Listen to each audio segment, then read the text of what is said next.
As we spend more time on our mobiles, tablets and laptops, the challenge then for brands is to connect with customers through all these devices in real time and create campaigns that work across all social media.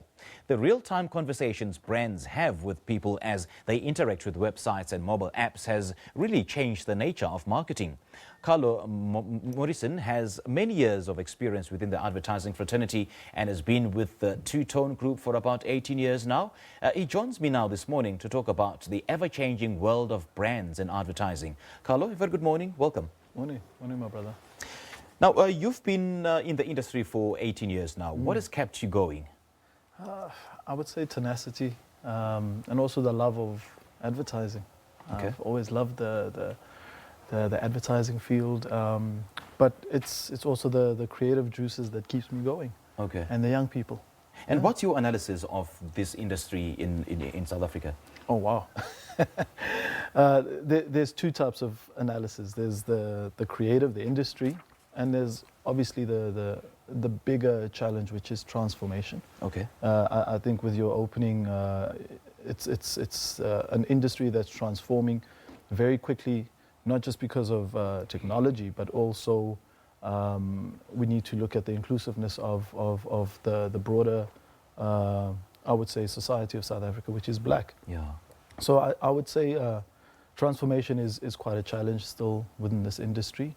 But I think it will get there because I think there are a few supporters of the industry transforming faster, like myself and a few other people out there.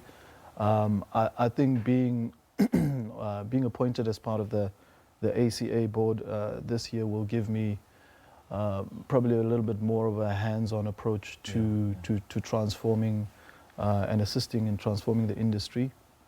And obviously, I've got a great passion for the transformation. Opening an agency or starting or forming an agency at the age of 24 in early 2001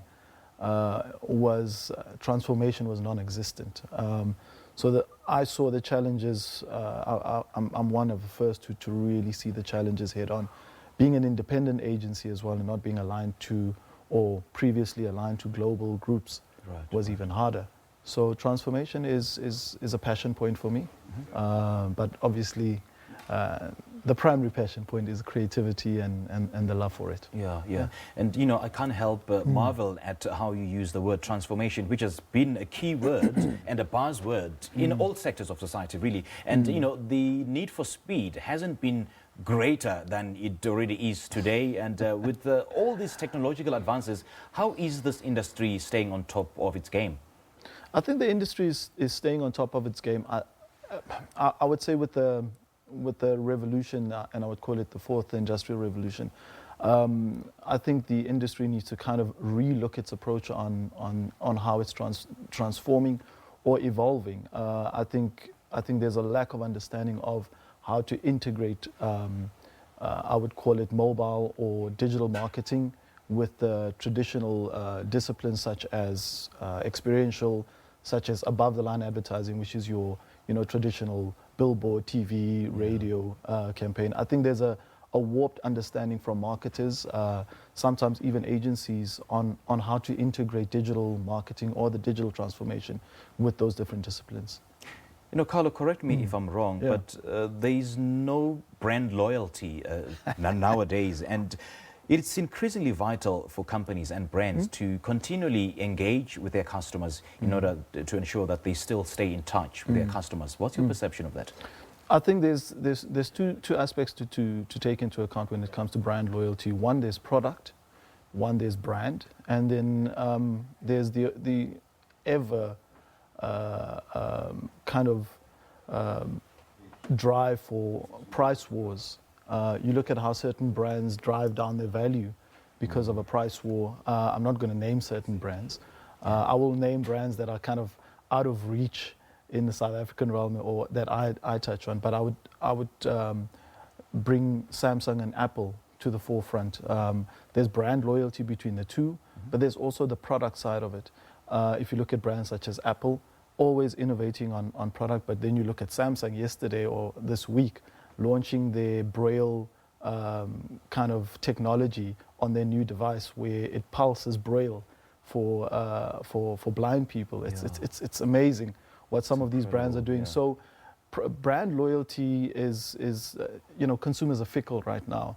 You know, someone will jump because of product and new tech. Some will jump because of price. If you look at the younger, let's call it the Gen Z market, you know, very price driven because they're young. Access to money is not always easy. So you'll find that these young kids in the mobile field will be having 3 mobile accounts or mobile SIM cards and switching from the best special on offer at the best time of the day. So brand loyalty is a huge challenge for brands out there. And I think it's based on product knowledge sometimes, but also brands need to innovate and stay on top of innovation, especially in this 4th industrial revolution. Yeah. Let's speak about the shift in old school advertising, where brands would purchase airtime to paying influencers to market their brands. Yeah. I would say the influencer marketing is quite an interesting phenomenon, but if you look at the traditional PR, it is actually PR evolving into a new kind of discipline where people are looking at word of mouth. Word of mouth has become the most valuable form of advertising. People kind of cling and latch on to personalities or individuals that they kind of feel represent themselves in the best way. And I think if brands really take the time to understand what that means, there will be some kind of sense of longevity for them or relevance for the brands. But I also think that brands need to kind of take the time to understand what influencer marketing means. There's your mass, there's your micro, there's your macro, there's your nano influencers. And you kind of look at brands where there's a macro influence. Those are brands that have a mass appeal. Brands that have a very specialized appeal needs to kind of look at nano influences. And I think some brands Just to cut miss you off that. there, I mean, how should brands deal with a delayed reaction or reacting the wrong way or a particular way? In what sense? In a negative or a positive way? Well, both. I think certain brands take too long to react, especially when there's a price issue or some kind of negative issue in the market. But I think there's a way to react just based on honest marketing. I think the level or the evolution of marketing has changed in such a way that if you look at brands taking too long to kind of get to a point, look at the brand Donald Trump, quick to response, always hot to trot, never taking time. You know, there's a lot of criticism on certain brands and personalities and leaders in certain countries, some in our own, where they take too long to respond. But look at Donald Trump, negative or positive, always hot to trot.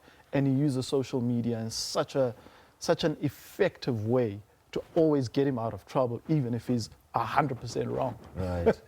Quite interesting you touched on the issue of honest marketing, and I wonder if there is such honesty in marketing. But unfortunately, I wish we had more time to tackle this. But Carlo, thank you so much for your time. Brilliant, man. Much appreciated. Thank you very much.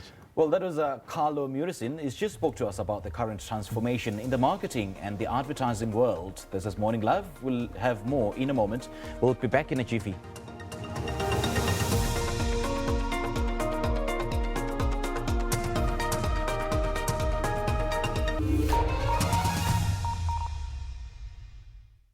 As far as Old Mutual is concerned, the chapter about Mr. Moyo being CEO at Old Mutual is now closed. Yes.